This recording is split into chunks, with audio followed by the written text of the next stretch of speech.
आजकालच्या मॉडर्न टेक्नॉलॉजीच्या जमान्यात ही अशी बैलाची नांगरणी करणारे शेतकरी हे मागास किंवा बॅकवर्ड नसून खऱ्या अर्थानं क्लायमेट फ्रेंडली, एन्व्हायरमेंटल फ्रेंडली शेती करणारे, रुरल टेक्नॉलॉजी वापरून शेती करणारे शेतकरी आहेत. ज्या पद्धतीची जे टेक्नॉलॉजी वापरताय ज्याच्यात कुठेही तुम्हाला धूर नाही आहे, कुठेही आवाज नाही आहे, कशाही प्रकारचं प्रदूषण नाही आहे, ज्या गोष्टी ते वापरता आहेत, नांगर, लाकूड, त्याच्यामुळे ते मायक्रो ऑर्गॅनिझम्स मरत नाही जे आपल्या ट्रॅक्टरच्या व्हायब्रेशनने मरत असतात.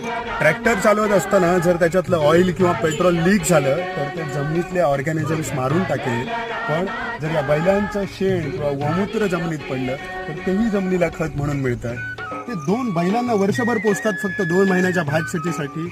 जर आपल्याला खरंच वाटत असेल की या बैलांना कत्तलखान्यात पाठवू नये, कोकणी माणसानं रेशनचे तांदूळ खाऊन कॅन्सर हॉस्पिटलला जाऊ नये आणि शेती